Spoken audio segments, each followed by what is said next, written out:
Hello, everyone, and welcome to FPL Question Time, our third one on a Thursday night from Fantasy Football Scout. We've had a different person from the community, a different expert. They don't like that term, actually. They're not all experts either. Pundits is probably a good term.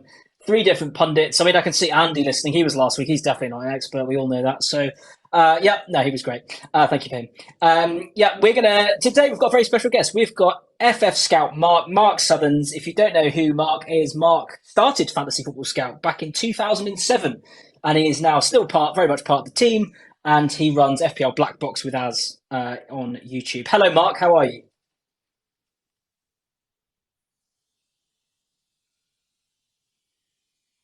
Mark? Hello, sorry, Hello. I had the mic off. Technical difficulties. Hello, I'm all good. How are you? How's I, everyone? I, yeah, I mean, I'm good. I'm good. Are you excited for the season? Are you getting? Is it sort of ramping up now? It's getting there. I was watching Forest Leeds first half there. That was not doing much to excite me, but yeah, it's ramping up a little bit. I'm quite impressed with the sharpness of some of the other teams. Certainly not Forest, but what I've seen so far, teams look on it, don't they? So yeah, I'm looking forward to the start in a couple of weeks. It's coming too soon though. I'm not ready. Yeah. Oh well. I don't think I've ever been ready for FPL. Even halfway through the season, I'm never ready. I don't know what I'm doing, but I'm hoping this year. Working for Scout, got that free Scout membership, which is the only reason I joined. I'm gonna get to that. I'm gonna beat you, Mark. That's my aim. Beat you and beat General, and I'm happy. And I'll obviously beat Andy if I do that. So that's good. Yeah, no. So thank you, everyone. The way this works, if you've never logged in before to an FPL question time, is if you want to speak, just request. I can already see someone's requested. Just request to speak. I'll allow you to speak, and then you can ask your question of Mark. I imagine you're going to want to ask Mark the questions, and that's fine. So keep them FPL related if possible. We don't mind a few tangents, but feel free to request to speak. In fact, Mark, we've got our first question, I think, already from a chap called George. George, hello. Unmute yourself and ask your question. You're still muted, Hello, George. There you hello, go. hello. Hello. My question is, who do you think the best 4.5 million defender rotation is? Oh, 4.5 million defender rotation. What, as in two 4.5s that you can rotate amongst? Yes. Okay. What do you reckon, Mark? Have you got an answer to the tip of your tongue? Yeah, I haven't looked at a pairing. I think early doors I looked at Tarkowski and Henry as two that looked pretty good. I think that was touted quite a lot as a rotation pair that worked well.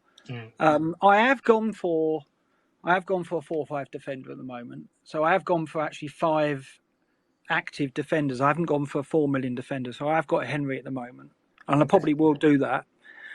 So I don't really go in for like a rotation pair that I religiously rotate week to week.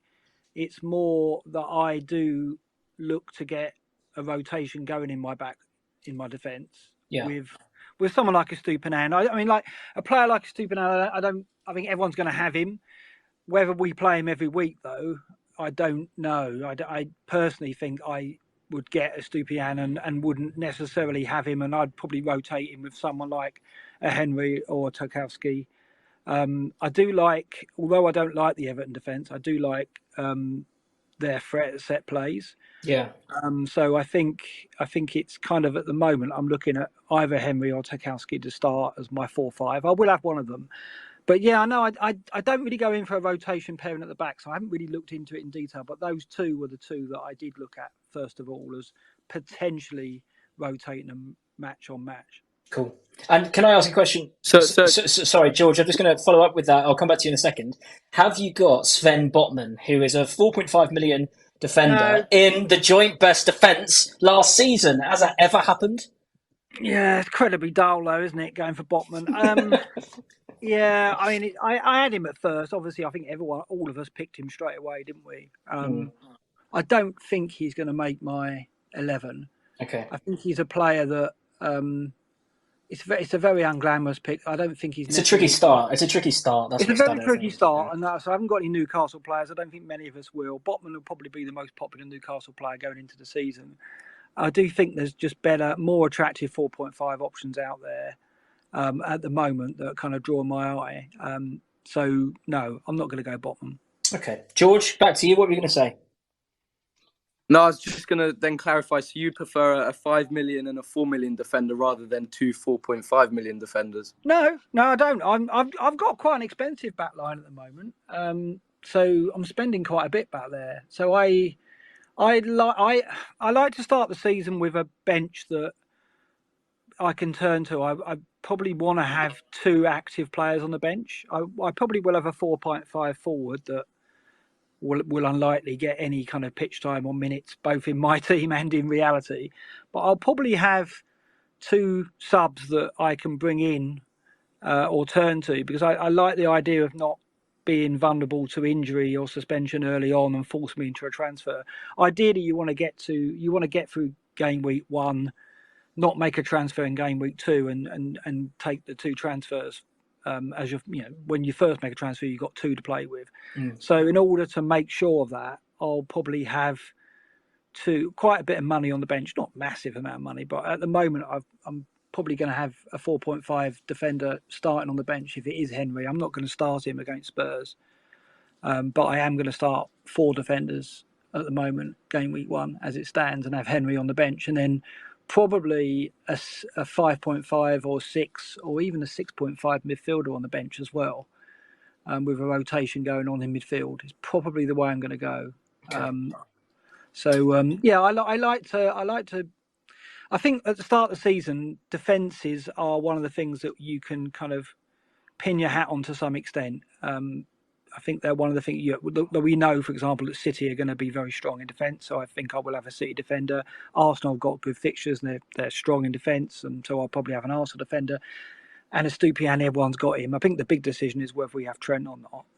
I have at the moment. So I think I'm going to spend big in defence because I think it's a safe place to put your money early on, and someone like Trent is a nice place to store your money as a bank, and then you can move it out if you want to move to Chilwell or something like that. So I'm spending quite big at the back. Okay, great. Thanks, Mark. No, thank you, George, for your question. Let's go to the next one. Manprit, what is your question?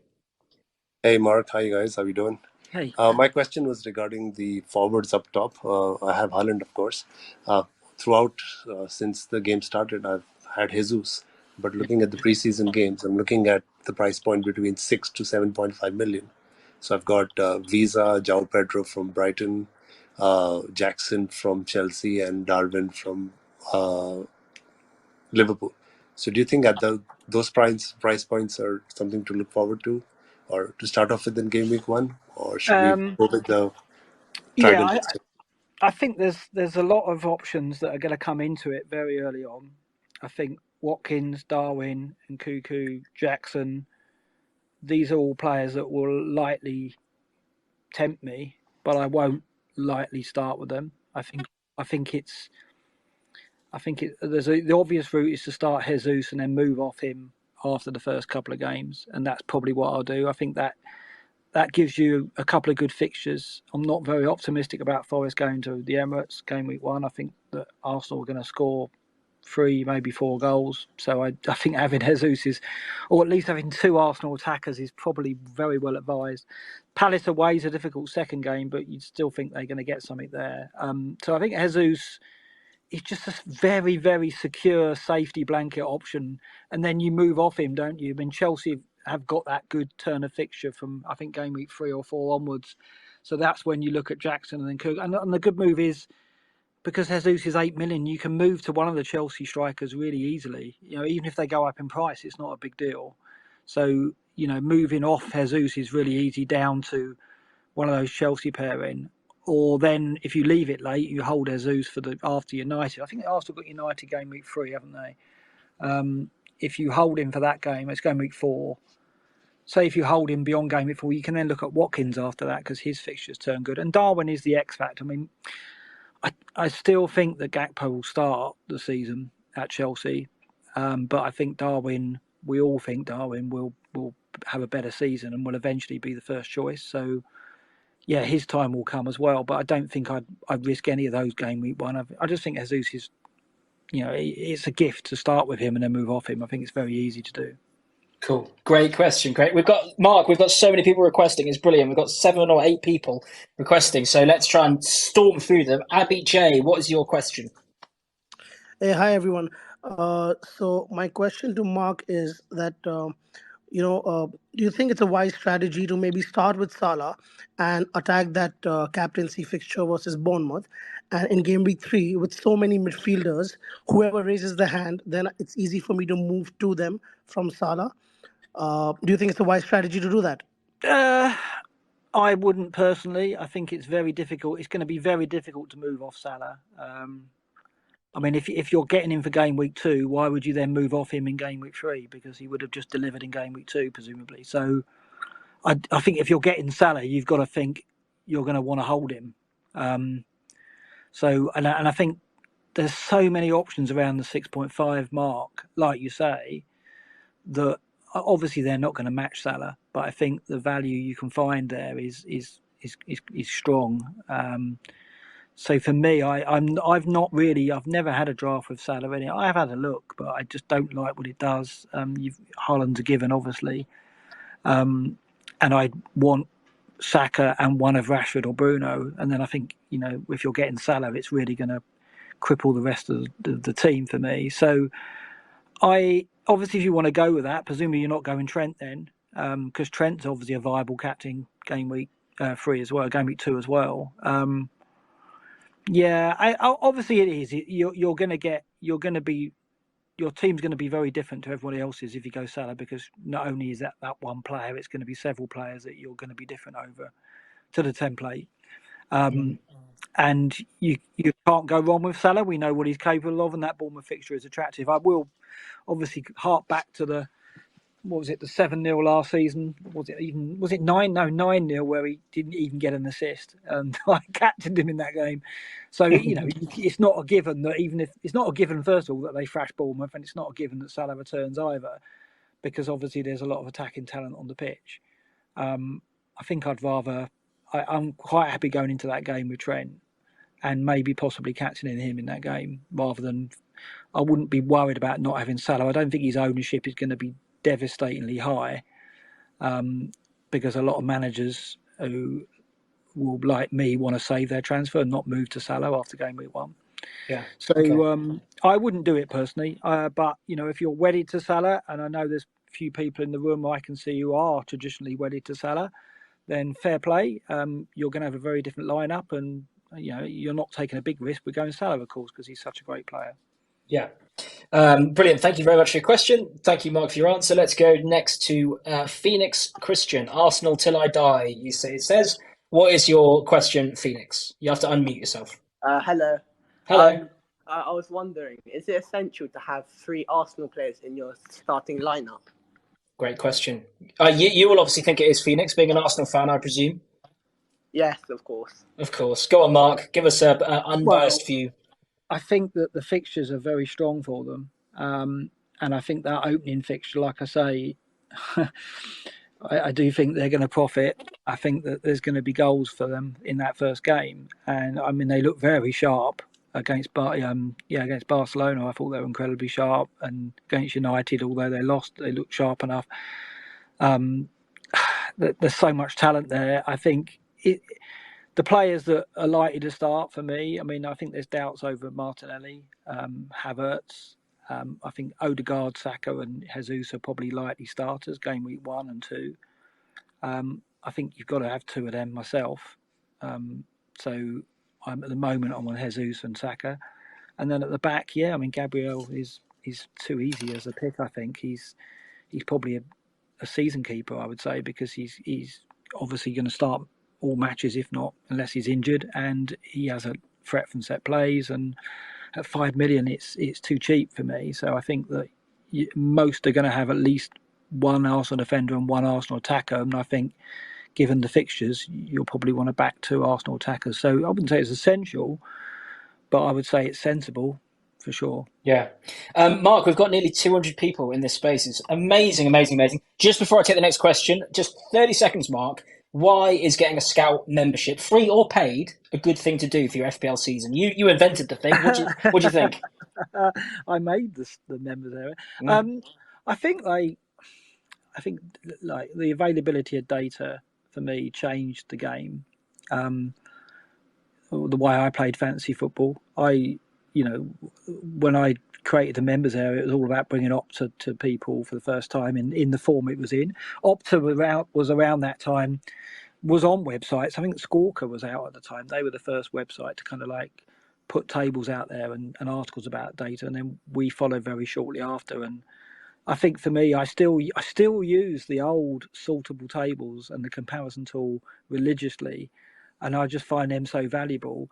That I obviously use Rate My Team, and I use a ticker as well. I use Rate My Team and a lot, and I use other algorithms and models as well. But I do like to try and just mine the data and make tables, make custom tables, and do the work myself, if that makes sense. It's very interesting. I haven't gone on Twitter a lot. I haven't looked at any drafts, and I've just used the fixture ticker and the data tables to pick a team so far. And yet that team is incredibly similar to a lot of the templates and a lot of the algorithm templates as well. And that's because, if you get used to and experience using the tables that are in the members area, you start to be able to hone your skills at analysing the data. And I love doing that. I love getting better at using the data season on season. So I think the membership, because it gives you access to those tables and allows you to make custom tables and really learn about the data and how you want to use it and how you can use it. I think it's invaluable. If you're that way inclined, then it's amazing. Well, for those of you who are that way inclined, then you can go to fantasyfootballscout.co.uk and Too many find out fingers about in pies, Ed. Exactly. Let's take the next question from my Matt. His name is Matt from Australia, potentially. Is that Australia? Hello. How are you? Yeah, hey Ed. Actually from the Cayman Islands, but it's okay. Brilliant. It's a pleasure to be here. And Ed, I must say I think you're the best agent that Gameweek 39 has ever seen. Thank you very much. Thanks for that. And Mark, pleasure to be able to speak to you as the godfather of FPL. Thank you. So my question to you is, as a Forest fanatic, right? You guys have recently signed Ilanga. Yeah. So my question to you is, number one, what are your thoughts on the signing? And number two, do you see him as an FPL asset within the first, say, 10, 12 weeks? No to the second part. I think that Ilanga's 5 million? Good price, and I think he'll need some time with Cooper to get our pattern of play and learn how we want to play. I think he's going to suit our game because he's quick and direct, and that will suit the way we play. So I'm excited about him. I don't think he'll be in the 11 initially, and maybe not for a while. I think he's a good signing because he's 21, right? So for starters, he's not even included as part of the 25-man squad. So that's quite interesting for us because we've got so many players that we didn't want to sign a player that would be part of the 25. So it means he's an extra player effectively. So he's a talented player as well, and he's young, and it's a good age, and there's no one better in terms of an English manager at working with young players than Cooper. His pedigree is fantastic, bringing players through. So I think we can reasonably expect him to improve at Forest, and he's already a prospect because he'd broken into the United team and had a run of games, and good managers thought he was worth starting at United. So I'm excited about what we can do with him. I think he's raw. I think it's going to take a few seasons for him to kind of grow. So I wouldn't jump on him yet. I think Gibbs White is by far the best Forest asset. So far the best asset to get if you're going to get a Forest player. And he's $1 million more, yes, but he's central to everything, and he's on penalties, and he's a fantastic player. I think Gibbs White is already where he is. His talent is there for all to see, whereas Ilanga's got more to come. Brilliant. Thank you for that question. And we've got a scout regular, Nikolatums, who's here to ask a question. Nikolatums, how are you? Yeah, I'm fine. Thanks for having me. Hey, Mark, big fan, by the way. Since you're such a stat-based manager, I wanted to ask a stats question. Yeah. I've literally seen you in the early days of Blackbox, making new categories of FPL stats. You were literally the Steve Jobs of FPL stats. So my question was what makes you trust or delve into or rely on stats so much more than eye test or gut instincts? Yeah, I don't think I do. I don't think I rely on it more. I think I use it as a way of kind of backing up what I see, or maybe contradicting what I see. I think it is very easy just to lose yourself in the data and not watch football, and I'm not endorsing that. I don't do that, and I think my best seasons have been when I've watched a lot of football and married that with analysis of data, and that's what I intend to do this season. So I don't advocate looking at data and neglecting the eye test, if you like. But I think data can tell you stuff that you can't see. You can't be everywhere. Your eyes can't be everywhere on the pitch, and you're going to miss things. And you can't watch every match. Maybe you can if you're in certain countries, but you can't in the UK anyway. So I find it interesting. I love what data can tell me. I love working with it. I always have, and I've loved the fact that there's more and more data available each season, and people are creating new stats and new ways of using the data. It's fascinating, and it's left me behind. Really, I don't have the time now to keep up with some of the others in the community. Or when I say community, it's the football community. It's not just fantasy that uses data. Of course, it's the wider data-driven football community is fantastic now, and there's some brilliant people on Twitter who do some great stuff. And I can only kind of read and admire what they do. But I love doing my thing with the data that I've got available to me. And I love looking at, angles that perhaps others haven't, and trying to find things that are interesting and perhaps might influence my thinking. You've got to be careful. You can always kind of use data to kind of confirm your theories and stuff. That's what you've got to be mindful of. And I think over the years, I've got better at using the data. I think as a FBL manager, I'd start doing better when there's a good amount of data available from the season. So I struggle early season when there's not that data there. But then maybe after 10, 12 weeks, when we're starting to see patterns and things are settling down, I go into the data that we've got, and then I start getting stuff from it that helps me. So traditionally, I do much better in the second half of the season than I did last season. So that theory kind of holds true. So yeah, I just enjoy it, and I think it's only going to get better. I think Scout and other sites are going to have data available and now going forward, and more as we go season on season.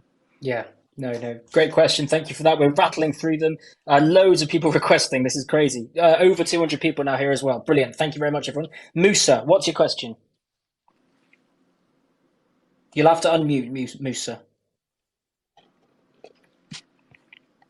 Okay, Musa's gone. Let's let in someone else. That happens sometimes, guys. This is live. This is the thing that happens when you record things live. Taran Taran. I can't say your name. Sorry, but it's your go. What's your question?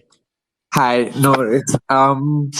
Yes, first of all, a big fan of you, Mark, and of Fantasy Football Scout. So my question to Mark is, so I'm kind of on the squad with Mo Salah right now, and I kind of have 12.5 million remaining for a midfielder and a forward. And I've started with probably Calvert-Lewin and Mbeumo as my choices, and I'm right now at Edward and Sterling, so I'm kind of very confused about these two spots. Do you have any suggestions? So you got 12.5 to spend on a forward and midfield combo. 12.5, yes. Yeah, midfield and a forward combo.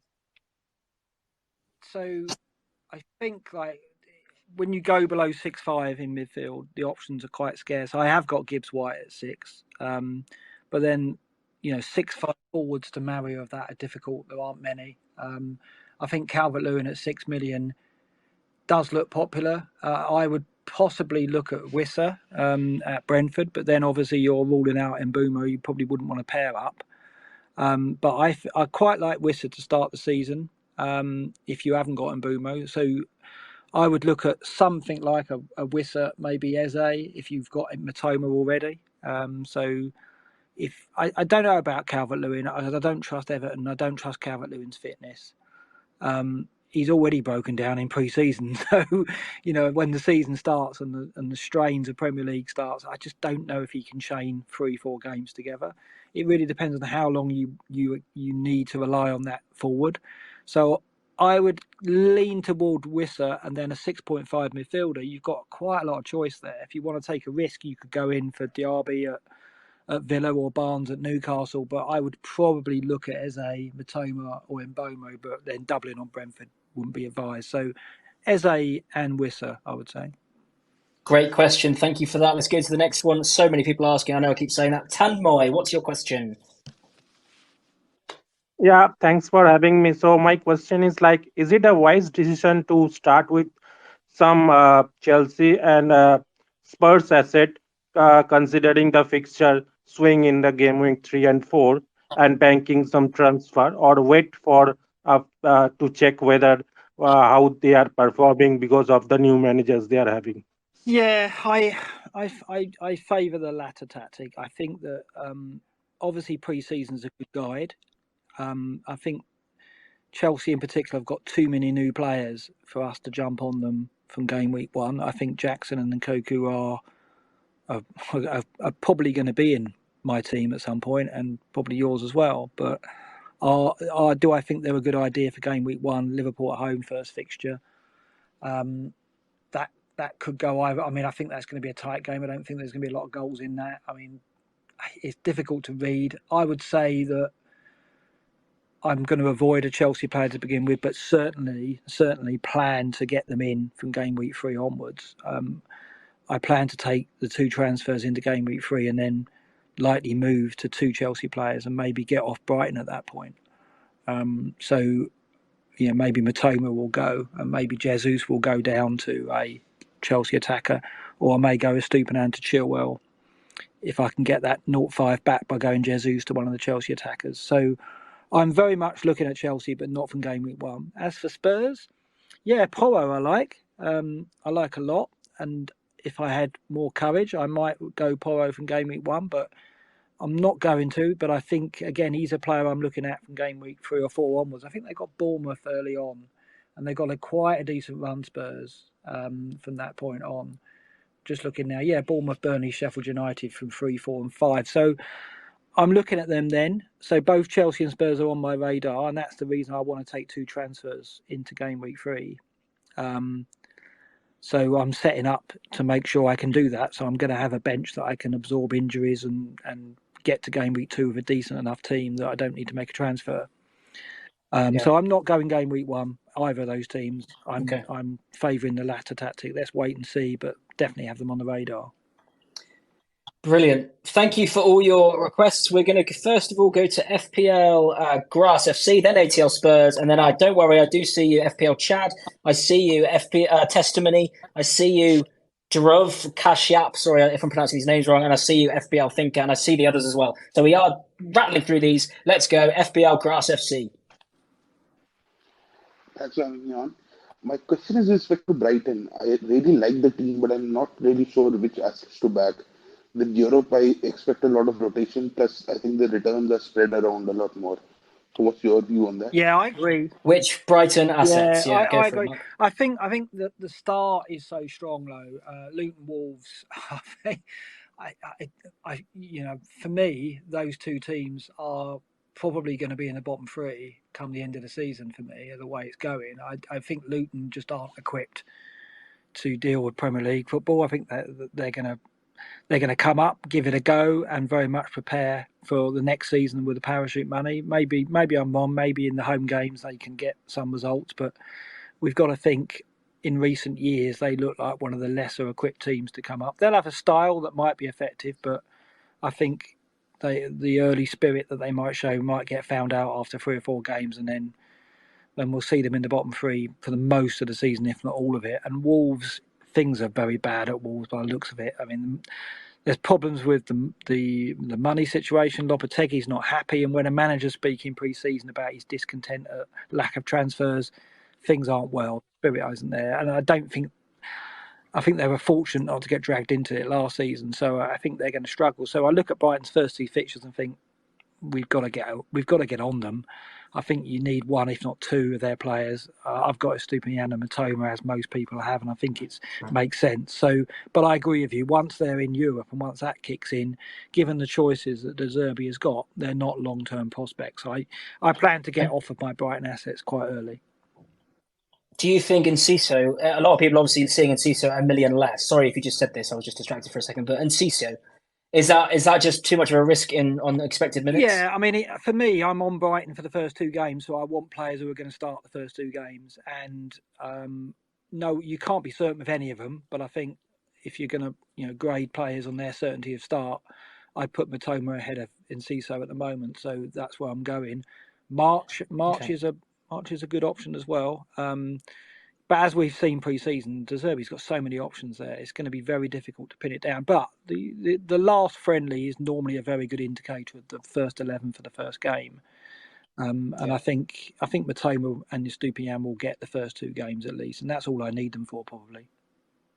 Cool. ATL Spurs, hello again. How are you, and what's your question? Yeah, doing well. Thanks for having me on. And Mark, pleasure. We met last year at Fest. Hope to Can't see you hear again this you. year. Is that just Can me? you hear me? Can you hear me? Yeah, I can hear you perfectly. I remember you as well. Yes. Hi, how you doing? Yeah. I'm doing well. Thanks. So you touched on Pedro Porro just before. Yeah. Despite the fact that I'm a Spurs fan, I always like to get other people's insights on Spurs. I wanted to ask about differentials in that team. Pedro, I know people have. Kane, people have. Maybe a Madison, but I know that there's other players in that team that could be interesting differentials. Udogie is probably going to be a starter. Yeah. You have Son, Madison, even Manor Solomon. So I wanted to get your thoughts on Spurs differentials. Yeah, I do like Spurs after the first couple of game weeks. I like the manager. I like his mentality. That run of Bournemouth, Burnley, Sheffield United is very strong. And I'd hope that by then we see some form of pattern in the lineup and tactics where we can jump on at least one Spurs player. Son is a player that I obviously I love Kane. We don't really know what's going to happen to his future, so at the moment perhaps he's not a topic. If Kane does go, then of course Son will be the player that will step forward as a talisman. Maddison, we know about his qualities. I think we just need to see them. I think we just need to see them against strong opposition in the Premier League, and we'll get that opportunity in the first couple of games against Brentford and United. They're tough games, and that will give us opportunity to decide whether we want to move to them as well as Chelsea from game week 3 onwards. I think I definitely like Porro because the data that I saw last season suggested that he can be a factor going forward with goals and assists. Now, whether he will be under the new manager, I don't know. I can't make that assumption yet. He looks like he's going to play a back 4, so maybe Porro won't get forward as much, but it does look as though he's setting up to adjust to allow him to get forward. And Udogie, like you say, looks like a 4-5 start as well. So I think they're fascinating. Kulusevski, because we haven't even mentioned him, brilliant player and could easily come into the equation even at 7 million. So yeah, I like them a lot, but it's definitely a wait and see for me. Are you optimistic about their season? I think ATL Spurs has dropped off. I don't know whether it happened for anyone else, but I couldn't hear a word she said, and I could just hear you go. No, I heard every word. Okay, well, maybe it was just me. Anyway, she can request again, and I'll try and let her back in. But FPL Chad, you've been waiting a while. What's your question? Nice to meet you.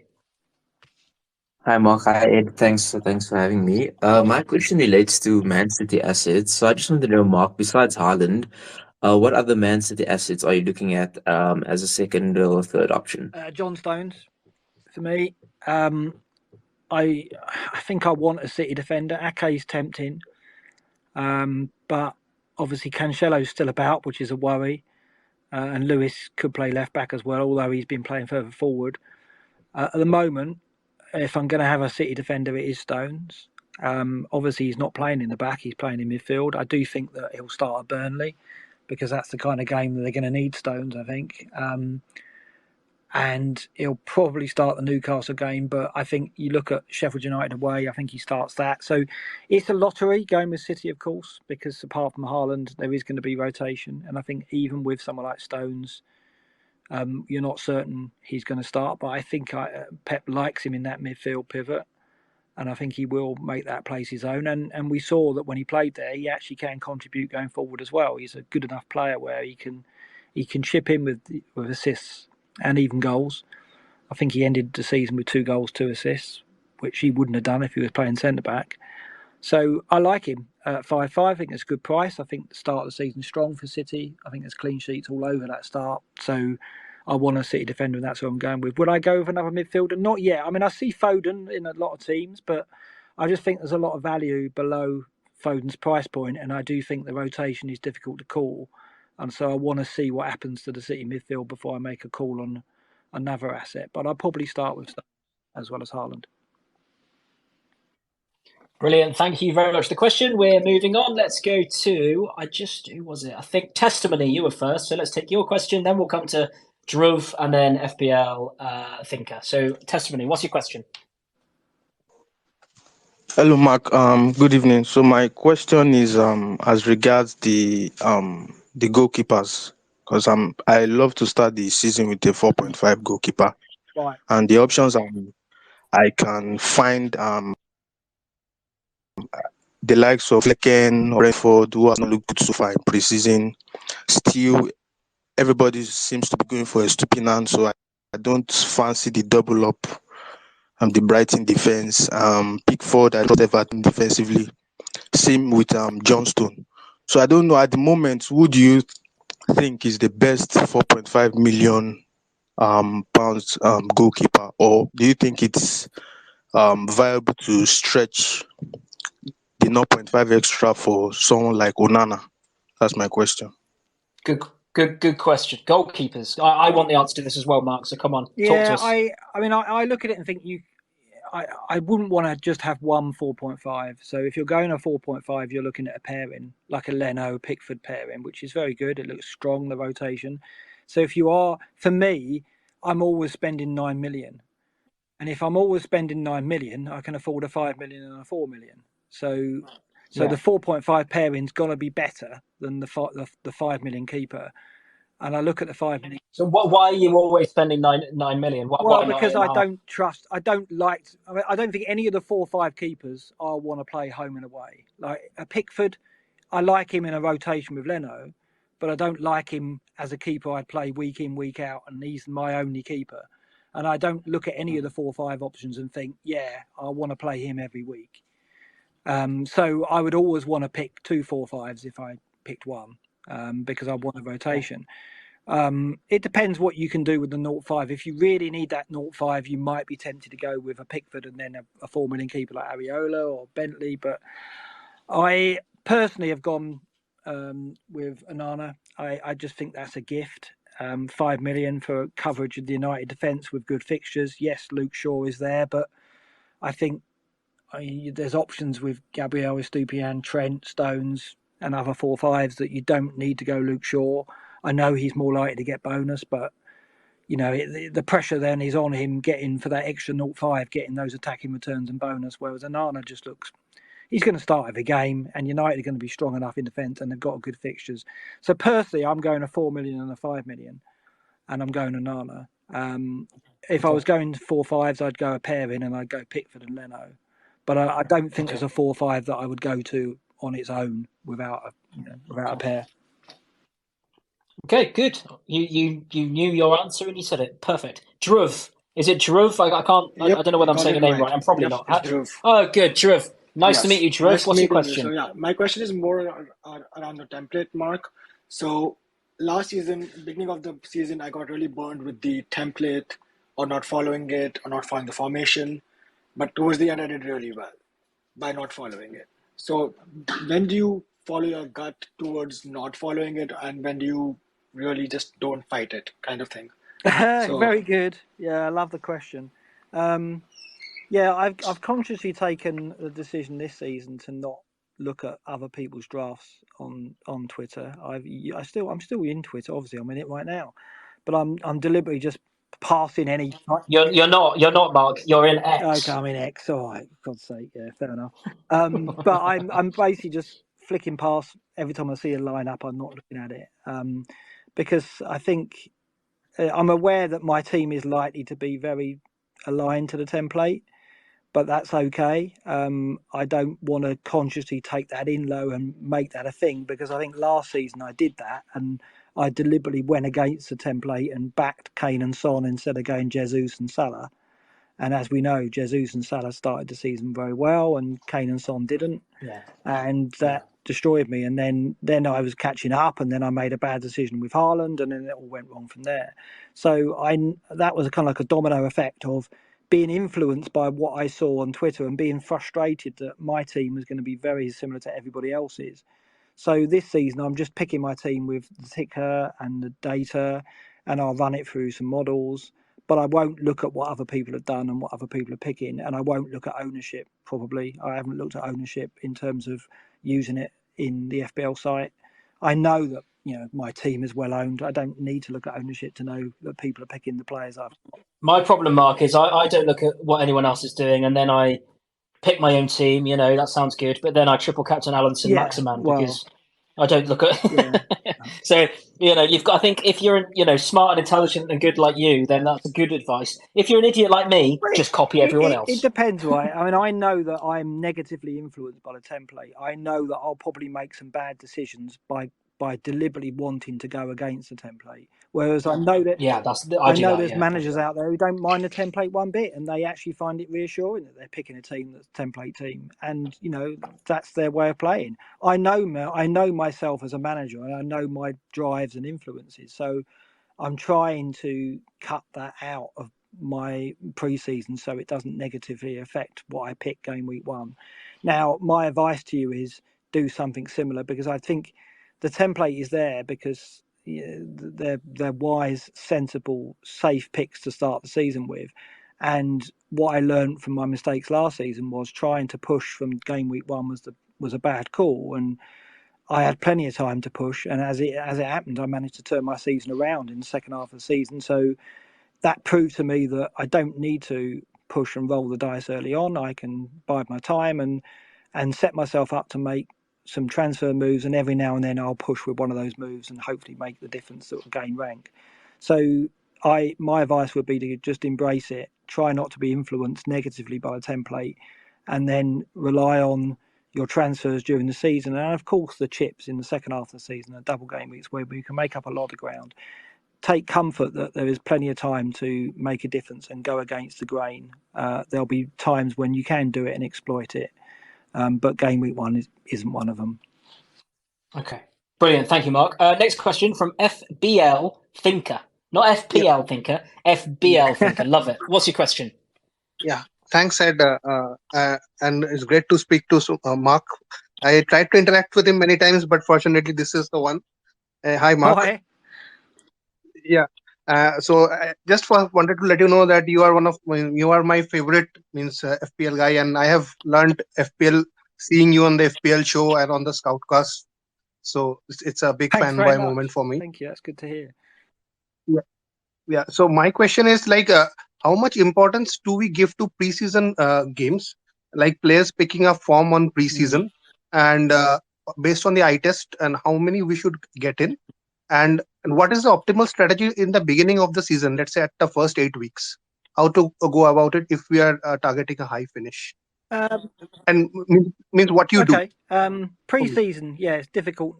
It's another thing that can easily influence you. And we all remember the Balotelli season, for example. I think he got 9 goals pre-season and for Wigan, didn't he? And then it was absolutely awful once the season started. I don't think we can read anything, maybe a little into pre-season form, but what pre-season can be used for is to look at those teams who are coming out of pre-season in a positive way with confidence, that look like they've got their system and tactics sorted. You can use it to assess likelihood of expected minutes, so you can assess who's likely to be in starting lineups come game week 1.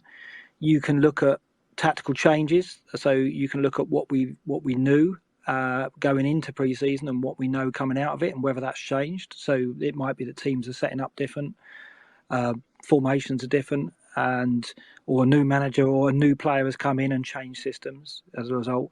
So you can learn a lot from pre-season, but I don't think what you can do is make a judgment on a player's ability and what they're going to offer once the season starts. I think history tells us that you can make assumptions based on someone's goals or assists in pre-season, and then they dry up completely once the season starts. So I wouldn't draw too much from form, but I would certainly take a lot from what you're seeing in terms of tactics, systems, and the confidence that teams are taking into the season. Some teams will have good pre-seasons and some will have average to poor ones, and that will probably have an impact when we start game week 1. So I would say that. And then as for your approach over the first 8 game weeks, I think patience. I think I said just now about don't be perturbed by your team being close to the template. Try and ignore that and don't be negatively affected by it. And I think this season, more than most, given the options that we got in midfield and the options for players that perhaps we're not going to look at for game week 1. I'm talking players like Darwin and Watkins, Jackson, Son, Porro, Chilwell. All those players are excellent FPL assets, but they're probably not going to be in our lineups from game week 1.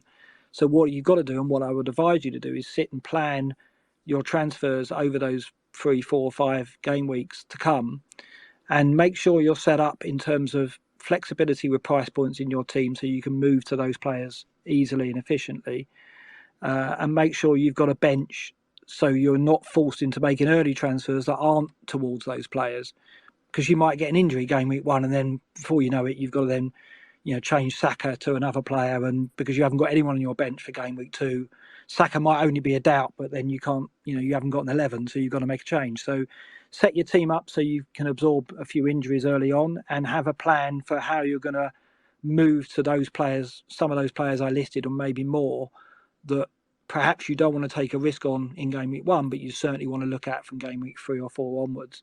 And I think there's a lot of them. I think there's a lot of talent that's going to come through early on that we'll want to jump on. Yeah. And talking about sort of general tips to be good at FPL, I can see FPL General is listening, who was on Spaces a couple of weeks ago, and he's got a great podcast episode in his podcast, the 59th Minute podcast, FPL podcast, which is amazing, and he does top 10 tips to have a successful season. It's a really, really good episode, so look out for that. Next question, Teslim. Hello, Teslim. You've been waiting a while. Thank you. Unmute yourself and ask your question. Yeah, hi guys. Thank you for the opportunity to speak. Hi Mark.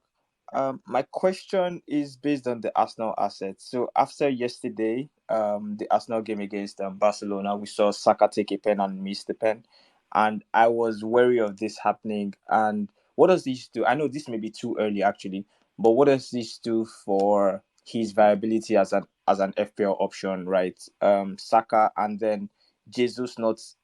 Arsenal scoring 5 goals, and I don't think he was involved in any one.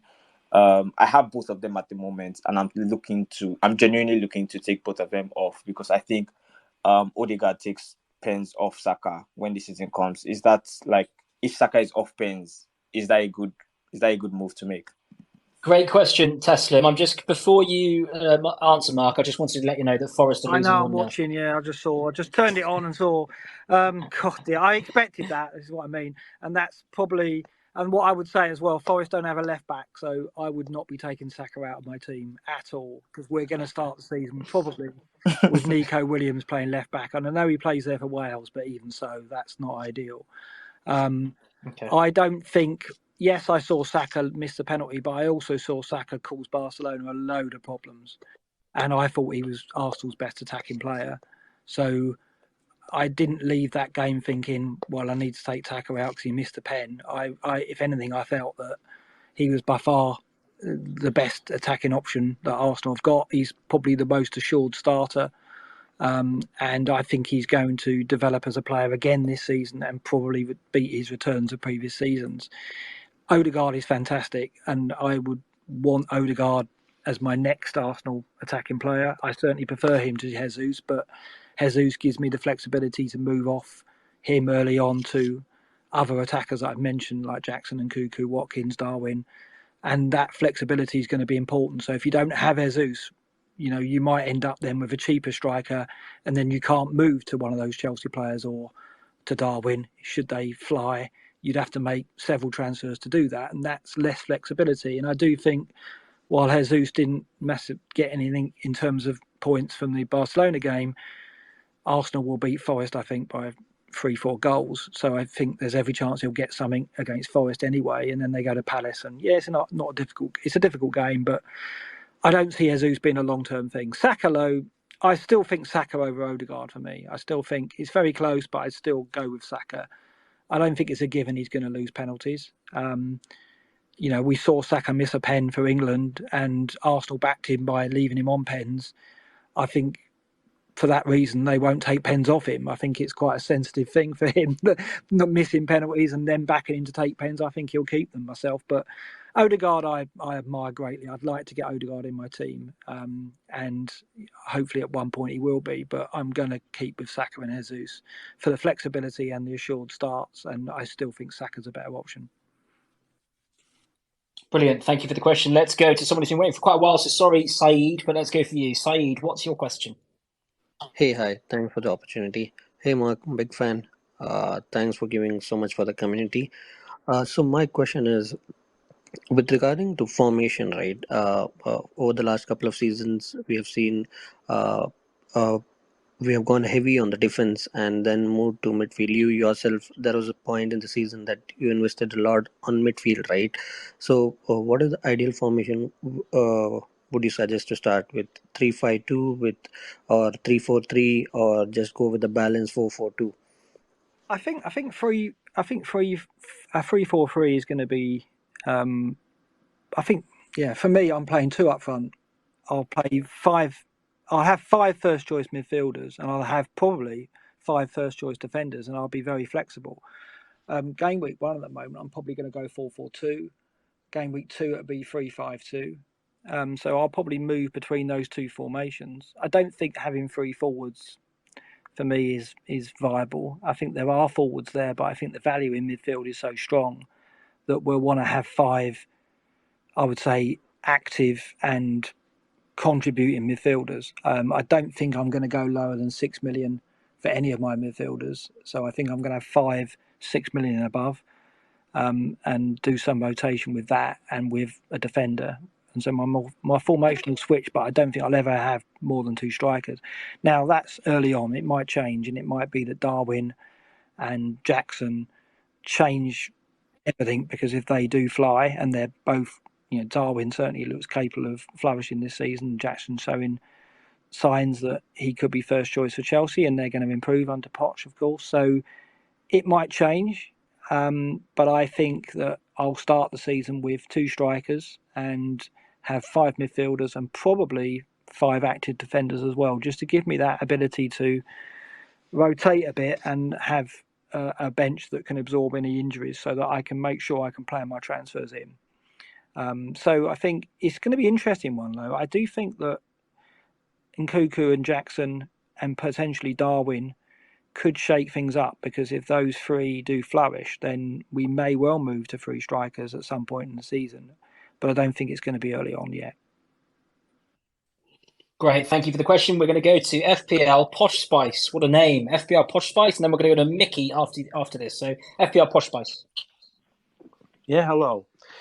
What do you think about the defense, Mark? Are you considering double up from any team? Good question. Double ups from any teams in defence? No, not at the moment. I think there's a lot of choice there right now. I think an Arsenal defender, probably Gabriel, is going to be in most people's sides. I think Estupiñán, because of the start Brighton have got, and if you don't go Steele, then you're going to have Estupiñán. Trent is the big question mark. He's probably my favourite player in the Premier League, and I want to have him in my team. There's every chance that he will be an absolute elite FPL asset this season. I think he will be, but the start for Liverpool is not great. Yes, the Bournemouth fixture is there, but around that it's a little tricky. It gets better soon after, but I can see the merits of not starting with Trent, and I can see already that the algorithms and the models are saying don't go with Trent, because the money you get from that, you can maybe get a Bruno into midfield alongside Rashford and Saka, and you get that extra 8.5, 9 million midfielder in there. So I see the merits of that. I'm probably am going to back Trent and have him, so that I have him in place for game week 2, and I don't need to bring him in for game week 2. And I think not having any Liverpool for that fixture against Bournemouth, when there'll be a faction that have both Trent and Salah, or certainly one of those two, not having one of those two would be difficult, I think. So I'm going to start with Trent, I think, just because I want to avoid the FOMO and avoid forcing myself into a transfer early on to get him. So I think there's so much choice. I don't think there's a need to double up. And I don't think there's one defence that I would really endorse enough to double up on, because Arsenal, yes, they've got good options, but you want two attackers. City, yes, but the rotation means that it's hard to find two defenders that you would pick. Newcastle, we're not going to get on them early doors. We're not even looking at Trippier really because of the fixtures. You could with them eventually with Trippier and Botman. So they might well turn into be a double up defence. But I just think there's so much choice. There's no need to do it at the moment. Sort of a wait and see. Yeah. Mickey, what's your question? Thanks for waiting. Yeah, okay. Hi, Mark. My name is Mike. Yeah, I'm from Kenya. And so I was asking about the Liverpool assets, looking at the forward line, because Darwin Nunes, Diogo Jota, together with Gakpo, all those guys tend to be rotated a lot, and you don't kind of know who will start. Yeah. And there is also this other question: are you guys keeping an eye on these promoted teams?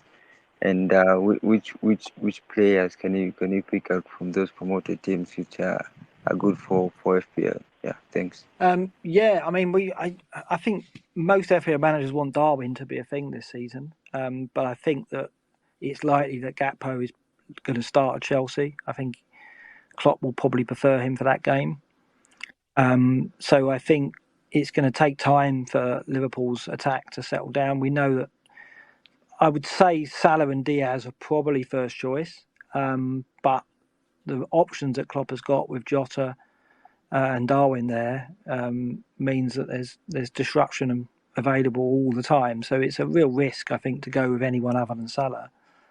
I'd love Jota to be a thing and I'd love Darwin to be a thing, but neither are, I don't think, to start the season. And I don't know if we will ever be secure over the course of the season to go with one of them, but I hope so, because I think I love them both as players and FPL assets. So I hope there'll be a point where we can back them with some security, but I don't think it's now. Trent obviously will start every game. What we'll get from Trent in that position, I think he will play inverted. Whether he'll play the 6 or whether he'll play further forward, we'll have to see. What that means, we'll have to see, but there's no doubt the talent he brings. And if you're Klopp, you're looking to get Trent on the ball and create. That's what his superpower is. So wherever he's playing, he will be doing that. So I think Trent is the most obvious pick to go with over any Liverpool player at the moment, unless you're going with Salah and unless you're then taking on the template, which you would be if you go with Salah, because I think you'd have to break your team up enough where you would be going against it, which is valid because it's Salah, but it's brave, I think. So for me, it's a wait and see on Liverpool, but it's very exciting, and I just hope that we get a certainty there. In terms of the promoted teams, I think it's very difficult. Luton have got by far the best fixtures, so they're the team that are kind of attracting some attention with Morris up front. And their reliance on set plays will mean that I think some of their defenders will come into the equation as well. But there's so much choice in defence, as I've said. I don't think we need to turn to those teams for budget defenders unless you want a 4 million defender. And then you're going Bell, probably from Luton. So at the moment, I don't think Luton are throwing us much in terms of prospects other than Morris up front if you're going a 5-5 forward. Burnley will probably be the most successful of the promoted teams, but I don't think we know enough about them and how they're going to play and what they're going to offer yet for us to jump on them. There's some talent there, but mainly in the budget area again, and I don't think we need to turn to it. Hopefully there'll be one or two players that emerge as options, but I question whether we're going to need them. I mean, we can build a team out of top 6 teams across the board normally. So I do wonder whether we'll be needing to plunder the promoted teams at all, unless we're looking at 4 million prospects, and then that's likely to be their fringe players and not their key players. So at the moment, I'm not really putting too much effort into researching those teams because I don't think they're going to be a factor yet, or maybe not at all.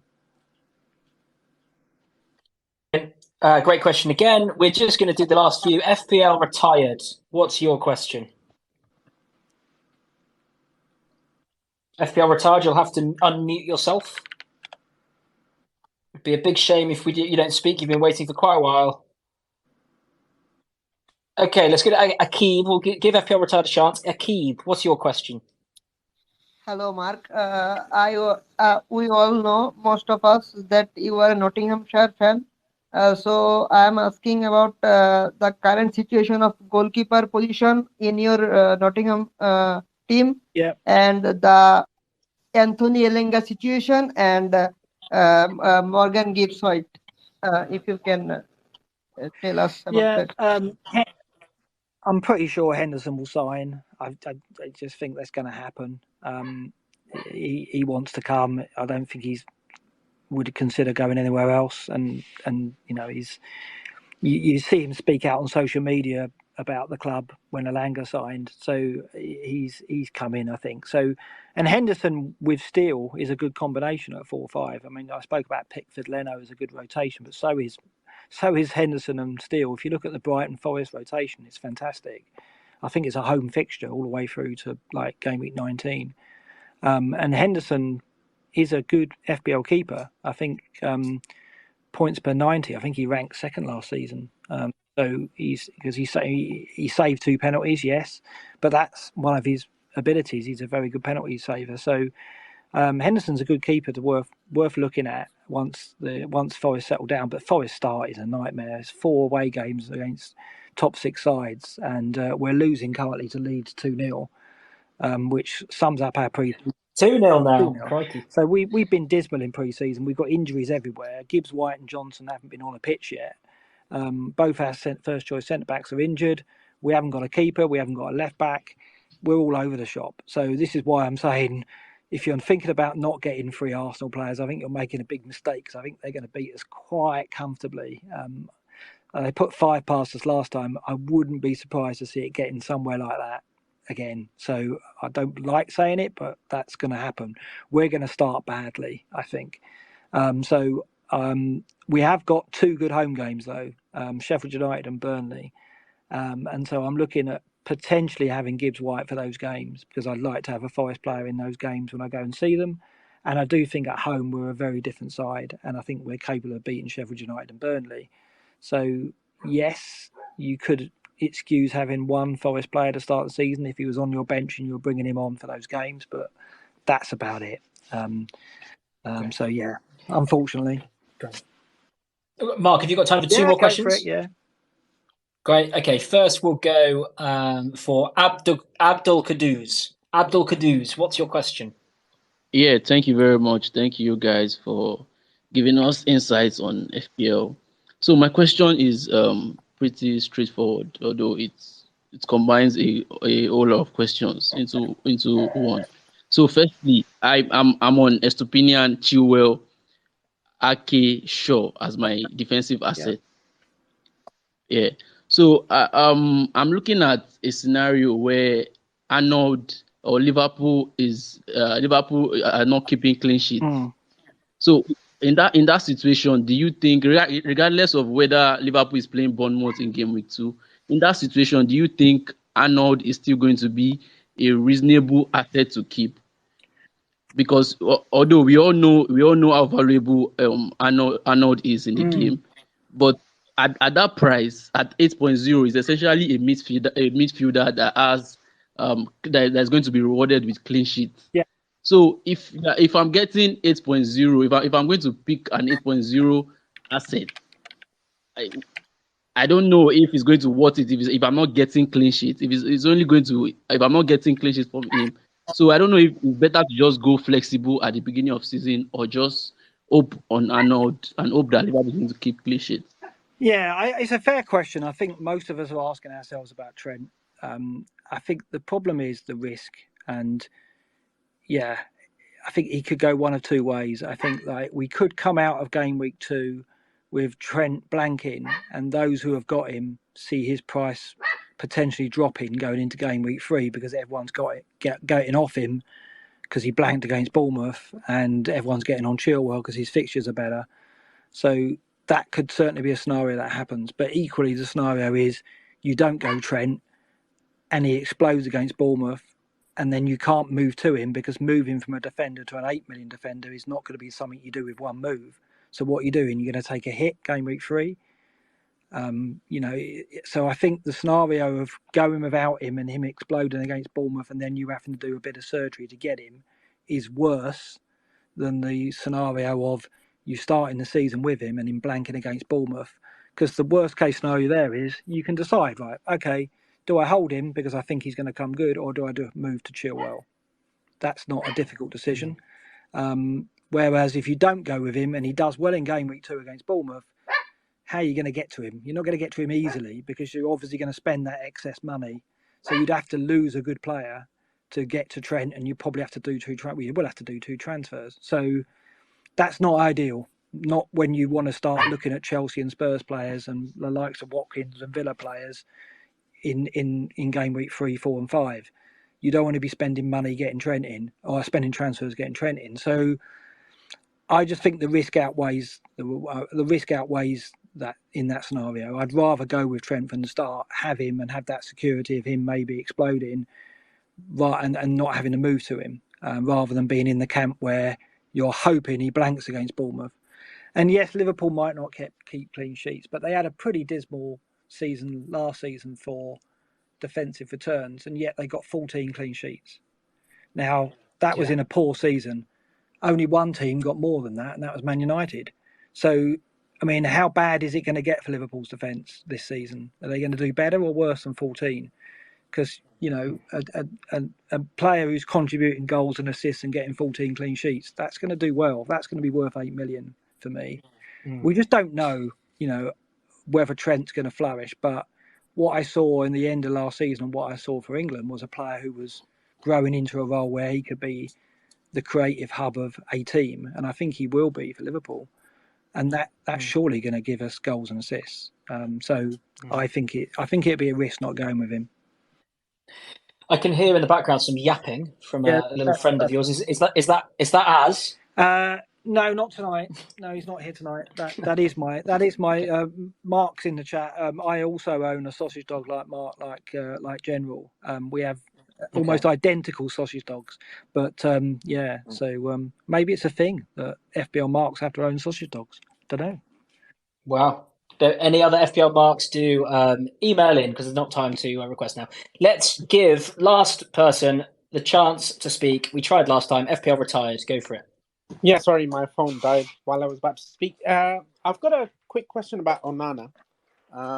Bear with me just a second. So, if we all think like the top 4, like the bookies would probably say, is going to be the 2 Manchesters, Arsenal, and Liverpool. Let's just say that. Now, those 4 teams are very attacking.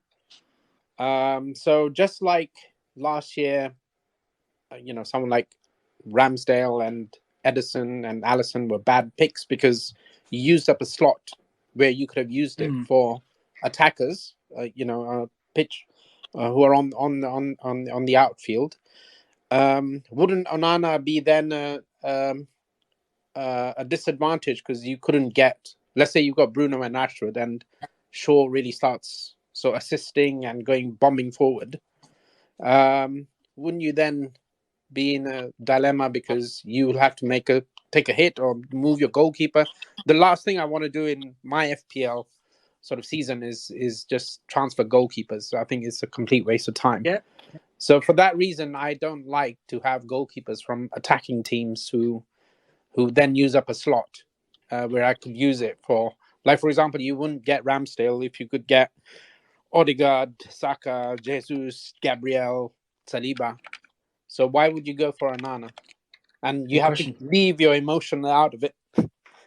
Good question. I think that at the moment I look at Luke Shaw's going to have to go some for me to go, bloody hell, I've got to sell my keeper to get Luke Shaw. I mean, what are you expecting? 15 assists? You're expecting Trent returns? I just don't see it.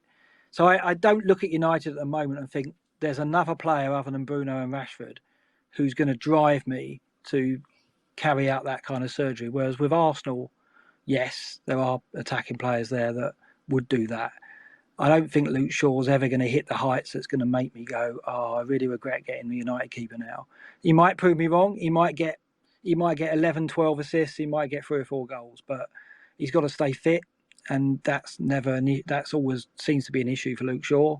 And I also think there's other defenders, like Chilwell, like Porro, who could be real attacking monsters this season that probably will outscore Shaw anyway in terms of attacking returns. So I don't see it right now. I think it's a valid point if United go and get Højlund up front. Maybe he becomes an option for us, and then there are three attackers. But I don't think, unless Sancho comes good, I don't think there is that third player yet in United that I covet and go, that's a danger to me. And I don't think Luke Shaw is that player. Okay, brilliant. Right, thank you. Before you go, two really important things to say. First of all, thank you very much, Mark, for that. We do this every Thursday. We're going to be doing it every Thursday, particularly in the preseason. So make sure you look out for FPL Thursdays. We're going to change the time probably next week because there's a big new YouTube show on Scout's YouTube starting tonight. It started at 9 o'clock. It's live with Praz and Flapjack. So if you're leaving here, I do suggest going and trying that. I think that sounds like it's going to be great fun on Thursday nights at 9. We will probably move this back to 8 next week so that we can then send you over if you want to do both, listen to the spaces and the YouTube. Mark, thank you very much. I hope you'll come back on at some point. Yeah, no worries. That was lovely. Thank you, everyone, for all the questions and all the kind words. And it's very humbling to come back and talk to some people after a few years not doing spaces and obviously all this time doing FBL stuff and still hear that people like my stuff and like hearing from me. That's very humbling. And thanks so much for everything. Brilliant. Two more things. I know I said two. One, come to Fantasy Football Fest, where Mark's going to be, General's going to be. I see him in the chat. I'm going to be. That's on the 11th of August. You can get your tickets at www.ff-fest.com. About 300 plus managers are coming. Loads of stuff going on. That's really going to be great. And then that's in London, by the way. And then secondly, if you want to win at FPL, join the home of fantasy football at www.fantasyfootballscout.co.uk. Thank you very much, everyone. We'll see you next week.